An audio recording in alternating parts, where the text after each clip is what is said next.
After the longer than expected journey, I finally arrived in Kaohsiung. This is the hotel that I was staying at. It's a hotel that I always stay at in the same area of Kaohsiung. It's called City Suites. And the reason why I like this hotel so much, because it's in an area of Kaohsiung that I do spend a lot of time at. It's Piers, the Pier area, that a very, very long time ago was, how would I put it, used by the US military and even the Taiwan military, and then it was abandoned for many years, and then they decided to fix it up. So it's a very nice area to stay. Hotel is not expensive, very nice room. I paid 2,100 Taiwan dollars per night. I'll put the exchange rate at the bottom. All the rooms look exactly the same. Every room has an amazing view of the new area of Kaohsiung, overlooking the harbor. Very nice place to walk. And on the weekends, they've got a kind of a small market with all kinds of food. And just on the other side of this bridge is another section of the piers, and they've been turning it into bars. This is actually one place I love going to. I always go here on my first night and the night after for a gin and tonic. Wonderful, wonderful place. And the food is not bad. This is the music center. I always thought this music center looked like something from the movie, what was the movie? Superman, the original one, with Christopher Reeve. It looks like something from the planet Krypton, but there's a lot of activities that take place there. Now, this area is actually quite convenient.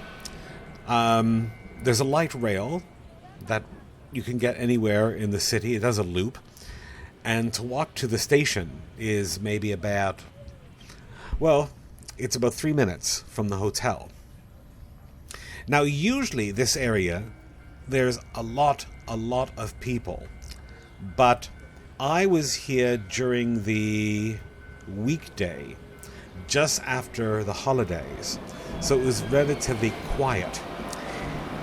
Which is also not bad, because you can go into the various shops that are there, and they're not crowded. You can just take your time, and it's very relaxing. But I mean, you see right now there's only a few people on the platform, and you don't see anybody standing on the pier behind. But trust me, if you came here during the summer holiday, it is absolutely packed. The thing you have to watch out for, though, are people that rent these small electric foot scooters. They ride like absolute maniacs. They're not supposed to. There is a path for them, but sadly, not many people pay attention to them. Now, in this pier area, there's so many different things. Like I said, shops, restaurants, a lot of bars. Most of the stuff close early, except for some of the restaurants and some of the bars which stay open later. So you really can go here and spend an entire day. And if you want to see everything, at least 2 days. There's even boats that leave this harbor, or this pier, that do a water tour of the area. One of my favorite places to go to when I'm here is a bookstore chain called S-Light. And they have a number of locations here in Taiwan. This is one of the smaller ones.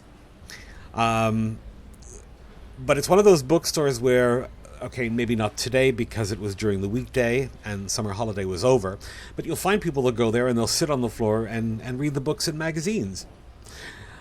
So, yeah, that's what they're quite well known for, which is quite interesting, actually. Now, like I said, inside the pier, there's all kinds of nice alleyways, and you see shops and shops and shops. Like I said, this is a really fun place to go and hang out for a few hours. That's a bar that I went to one night. Nice gin and tonic. Oh, yes, camera shop that I found there that sell film cameras and film camera supplies. They also teach photography. I think it's on the weekends only, and it's quite interesting. All kinds of photography they teach there. And there's even some interesting clothing shops of some local Kaohsiung and Taiwan designers. that you won't find anywhere else in Taiwan because maybe they only have one location. This is a VR place that I was going to go to, but they're only open on the weekends. Some interesting designs from some of the artists. There's even some artists that have galleries there in this fascinating spot. And the work actually that they're doing hasn't even concluded yet because there's still one pier area that is currently under development that should be ready, they said, by next summer. But you can just imagine what this place is like, on the weekends and during the holidays. It's quite nice, actually. And if you do go to Kaohsiung, you definitely have to go here. I'll put a link in the description box below. Anyway, this video is very short. The next one has to do with trains. Also in this area. Trains. Yeah. What is that about? Well, tune in and find out. Like, comment, and subscribe. And I'll see you next time. Bye-bye.